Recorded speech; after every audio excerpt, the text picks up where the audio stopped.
Hello students, welcome to online class. Today we shall discuss the second part of third chapter. बच्चों पिछले video में हमने जो third chapter है जिसका नाम विलियम टेल था, विलियम टेल स्टार्ट किया था। तो विलियम टेल से में हमने पिछले वीडियो में इसका पहला भाग पढ़ा था। इस वीडियो में हम उस चैप्टर के जो आगे का भाग है उसे पढ़ेंगे। ठीक है, जैसे कि आपको मैंने बताया था कि विलियम टेल एक बहुत ही बहादुर इंसान था। उसने अपने बच्चे की जान किस तरह बचाई, अपने देशवासियों की जान किस तरह बचाई, वो हमने इस चैप्टर में पढ़ रहे हैं। तो let's see, now start the chapter.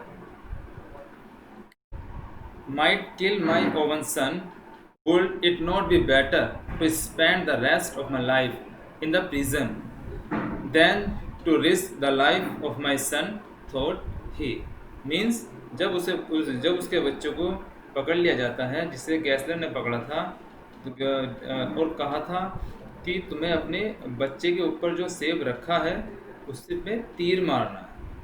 ठीक है, अगर आप तीर नहीं मारोगे तो मैं आपको जेल में बंद कर दूंगा। तो जो विलियम टेल है वो सोचता है कि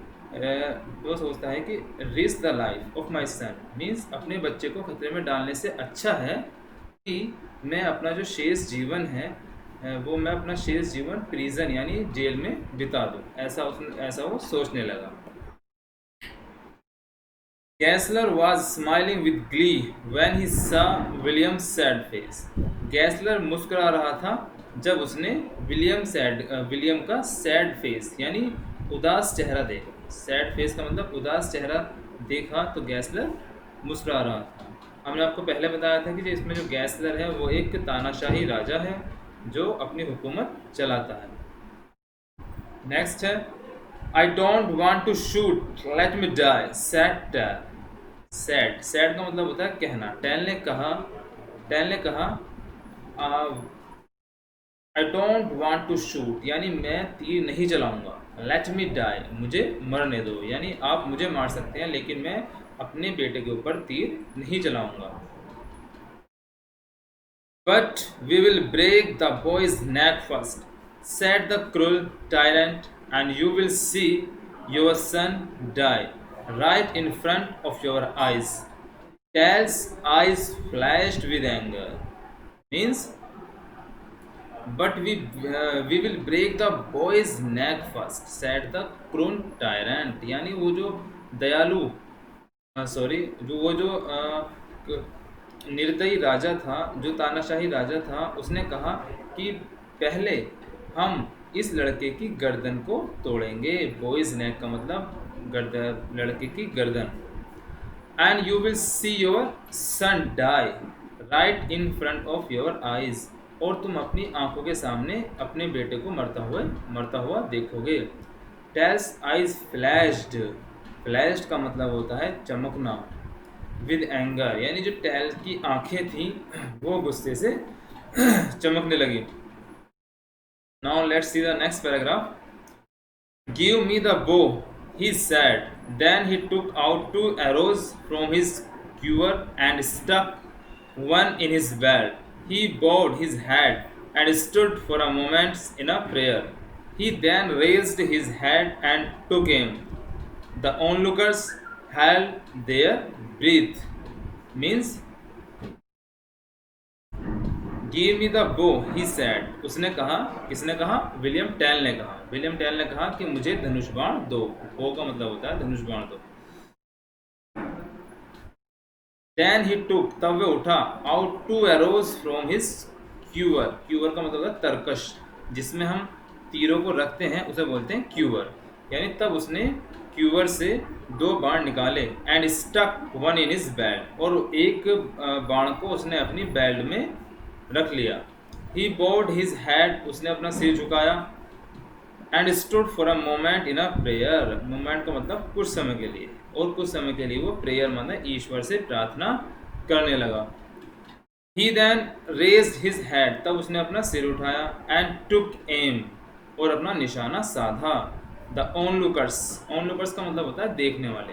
जो वहाँ देखने वाले थे उन्होंने सबने अपनी क्या रोक ली? सांसें रोक ली।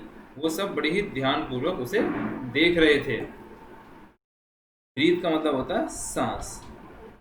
नेक्स्ट है twang. Twang the arrow shoot forward. Twang the arrow shoot forward, spilled the apple into two pieces, and buried itself deep in the tree. Deep in the tree means twang. Twang है यहाँ पर तीर की आवाज, यानी एक तीर की आवाज चली, उसमें से जब उसने धनुष बाण चलाया तो एक तीर की आवाज आई। द एरो शूट फॉरवर्ड, जो एरो था, एरो का मतलब आप जानते हैं, जो एरो था वो फॉरवर्ड आगे की तरफ गया। स्पिल्ड, स्पिल्ड का मतलब होता है बांटना, विभाजित करना। Spilled the Apple into two pieces and buried itself deep in the tree. Means जो तीर था वो सीधा उस एप्पल, उस सेब में लगा और उसने उसके दो पीस कर दिए, दो पीसों में उसे विभाजित कर दिया। And buried itself deep in the tree, और ब्यूरिड का मतलब होता है दफन होना, यानी वो उस पेड़ के अंदर दफन हो गया, उस पेड़ के अंदर तीर चला गया। Now the next moments the people saw the apple fall, one piece on either side. Gessler was very upset. Means the next moment का मतलब अगले ही क्षण, the people saw लोगों ने देखा, the apple fall यानी सेब को गिरते हुए, one piece on other side यानी एक पीस दूसरी तरफ और एक पीस दूसरी तरफ। गैसलर was very upset, अपसेट का मतलब होता है परेशान होना, जो गैसलर था वो परेशान हो गया।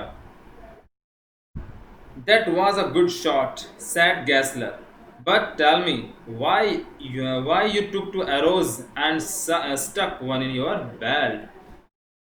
Means Gessler said, Gessler ने कहा, that was a good shot, यानी ये एक बहुत ही अच्छा निशाना था।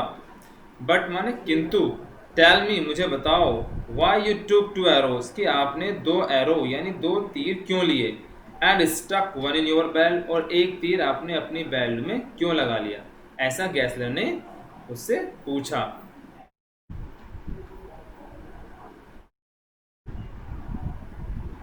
That was a if I missed my aim with the first, said William, I would have sent the second to pierce your black heart.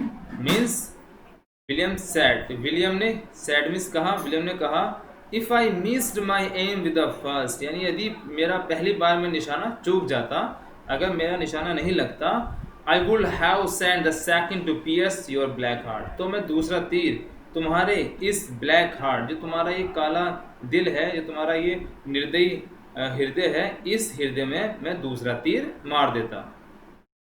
Now let's see the next paragraph. Gessler became very angry to hear this. He ordered the soldiers to take him across the lake of Kusandit castle and throw him to dogs and wolves in the cellar. Tal was put in chains and taken to a boat. Tal made a gesture to his son to run home and wait for him there.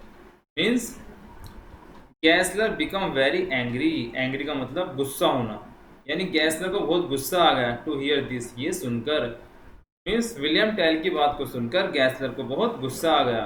He ordered the soldiers, उसने अपने सैनिकों को यानी soldiers को order दिया, to take him across the lake of Kussnacht castle, यानी इसे झील के पार एक कुसांडित कैस्टल है, एक किला है, उस किले में ले जाओ।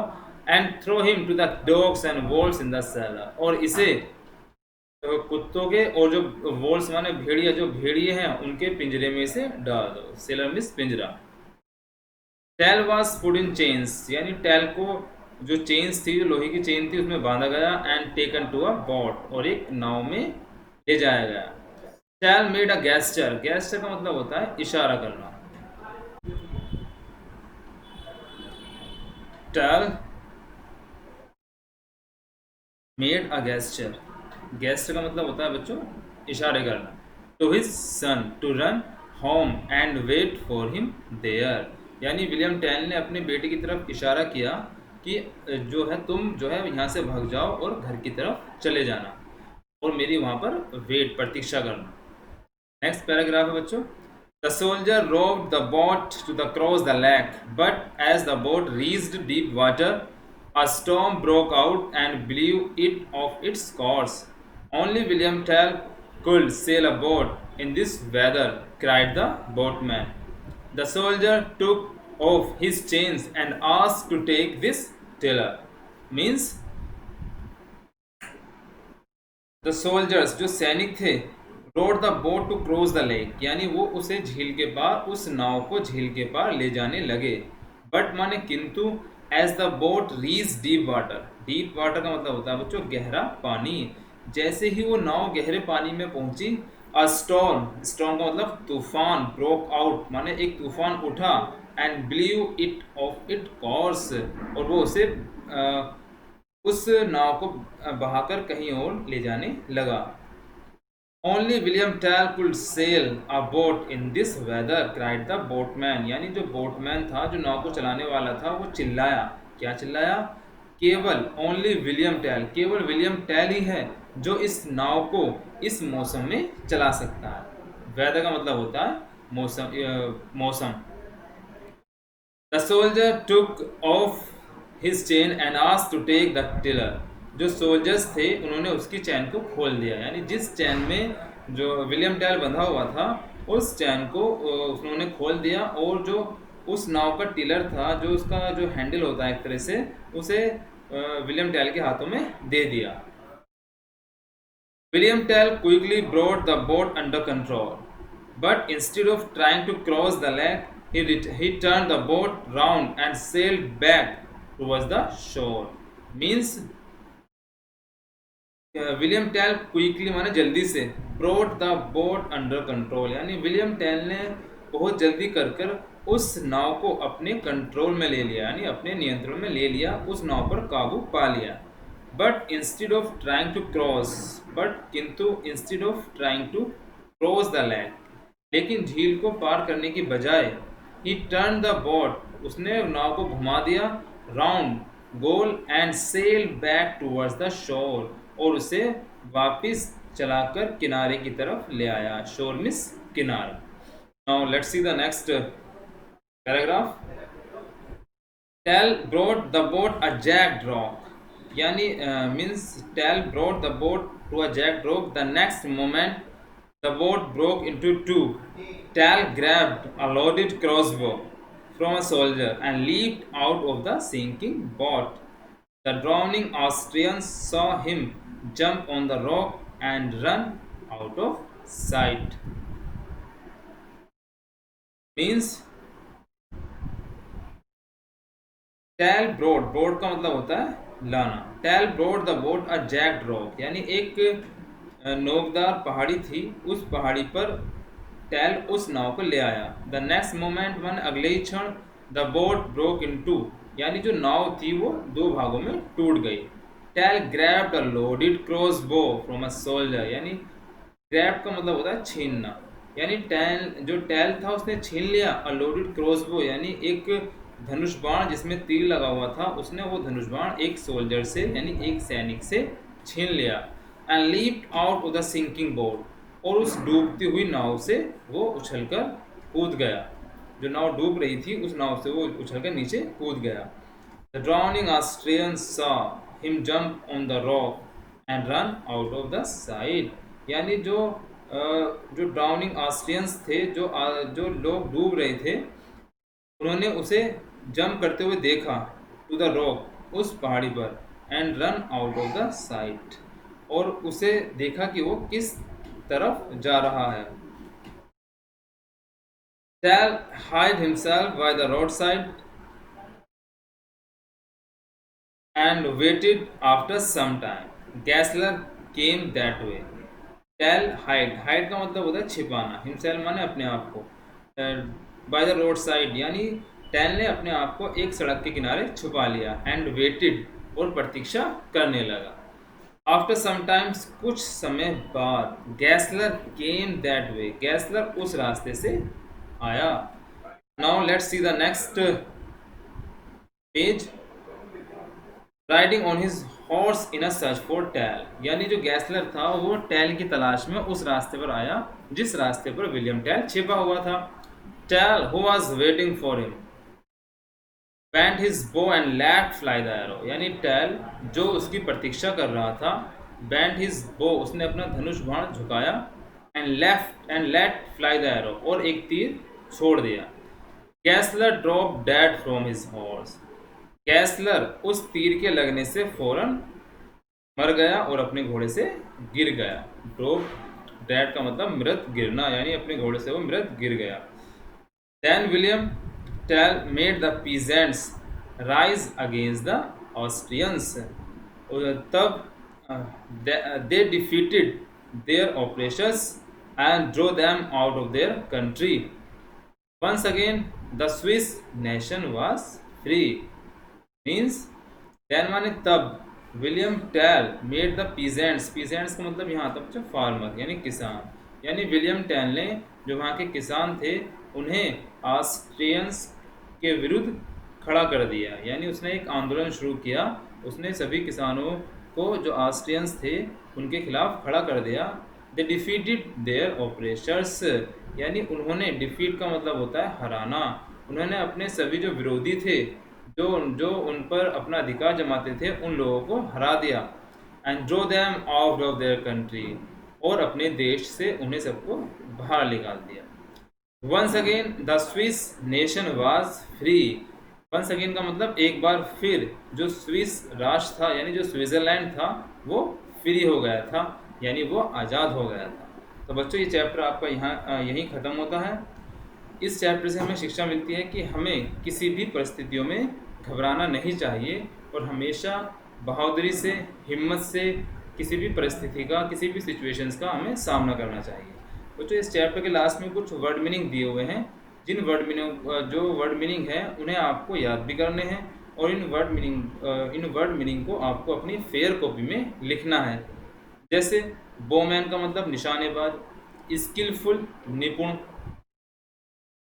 टायरेंट का मतलब तानाशाह, टायरेन का मतलब उत्पीड़न करना यानी परेशान करना, हुमिलेशंस का मतलब निरादर करना यानी अपमान करना, एम्पटी का मतलब खाली, प्रोटेस्टेड का मतलब होता है विरोध करना यानी किसी के खिलाफ खड़े होना, अपॉर्चुनिटी का मतलब अवसर होता है, एरोगेंटली का अहंकार होता है, मर्सी का दया होता है। ठीक है बच्चों, ये चैप्टर आपका यहीं ख़त्म होता है। अगले टर्न पे आपको इस चैप्टर के नोट्स भेज दिए जाएंगे। That's all, thank you.